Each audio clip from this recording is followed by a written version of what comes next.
사실 불편한 진실을 한번 알아보도록 하겠습니다. 대표님 잠깐 나와주십시오. 네. 네. 여러분들이 지금 뭐 탄소 중립이라고 하는데 탄소 중립에 대한 정확한 정의부터 해서 딱 한 가지만 오늘 시간이 좀 돼서 한번 말씀을 들어보도록 하겠습니다. 탄소 중립 이렇게 하면은 실은 탄소란 말과 중립이란 말로 합성으로 되어 있습니다. 그래서 탄소와 중립 그러는데 우리가 탄소 하면 다들 어쩔까 하는 이런 걱정들이 있죠.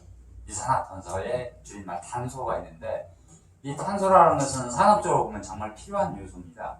모든 원자재에 거의 대부분 탄소가 들어가 있죠. 이것이 어떤 형태이든 간에 대체적으로 많이 들어가 있고 이 탄소가 특히 각광을 받게 된 것은 우리가 좀 지구온난화라고 이야기를 많이들 하시죠. 지구온난화가 일어났던 원인은 지구상의 온실가스가 기존의 정상적인 수치보다 계속 올라가고 있기 때문에 이걸 어려운 말로 온실가스가 뭐라 하죠? 지구온난화가 된 것은 비닐하우스가 둘러쳐져 가지고 온도가 계속 올라가는 거죠. 지구온난화가 되는 건데 이 부분을 규명을 해보니까 이게 가장 크게 올라가게 만드는 것이 온실가스 주범인 이산화탄소, 그 다음에 메탄이라고 하는 것은 뭔가 생명체가 유기물이 썩을 때 나오는 기체 메탄이 나오고, 그 다음에 아산화질소에서 우리가 농사 지을 때 비료 같은 성분에서 나오는 아산화질소가 있고, 나머지 세 개는 화학적으로 만들어낸 인공적으로 총 6가지를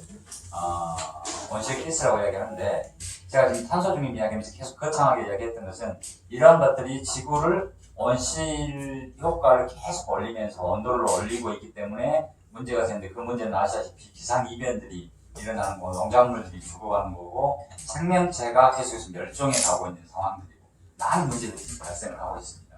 한쪽에서는 더워서 사람들이 힘들어 죽고, 한쪽에서는 물난리 나서 죽게 되는 거고, 한쪽에서는 눈이 와 있는데 눈이 안 와서 스키장 개장을 못하고 있는 상황이 되는 거고. 지진 없죠. 그렇죠. 그래서 많은 이런 문제들이 있습니다. 그래서 이런 부분을 잡아야 되는데 가장 큰 것은 이게 기존에도 사람이 살기 전부터 계속 이 온실가스 내지는 이런 것들을 이루고 있는 그 화석연료들은 있었어요.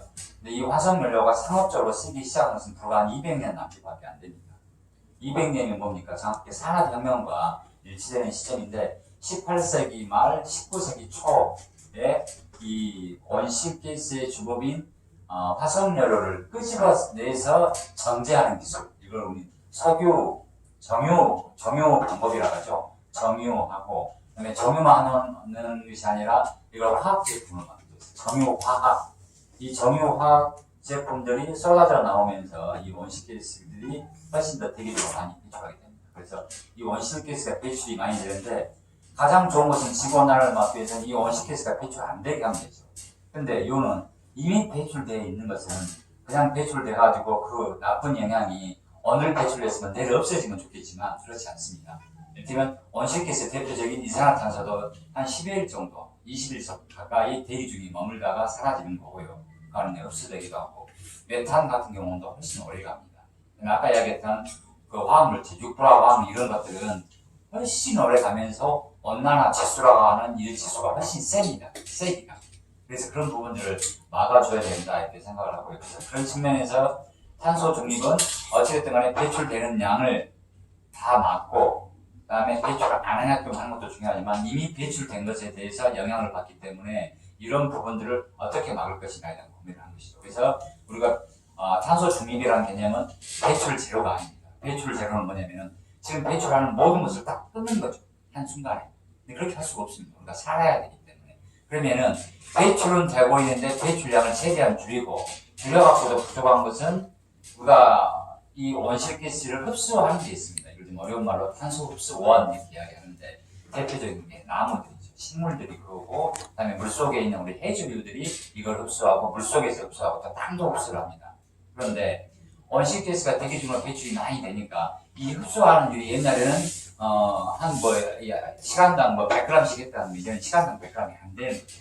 훨씬 적은 양. 왜? 너무나 포화도가 많이 배출이 되어 있기 때문에 어려운 구조들이 되는 것이죠. 그래서 그런 부분을 잡아야 되는데 모두에 말씀드린 것처럼 한 번에 배출된 것을 다 잡을 수는 없고 생활을 하기 위해서 배출이 된 양들을 최대한 줄이도 그래도 결국은 배출이 되기 때문에 그 배출된 양을 아까 이야기했던 탄소 흡수원을 통해서 배출을 같이 맞추는 거죠, 수치로. 그래서 탄소 중립이라는 것은 그래서 결과적으로는 0을 만드는 것인데 이 탄소 중립의 함정이 있습니다.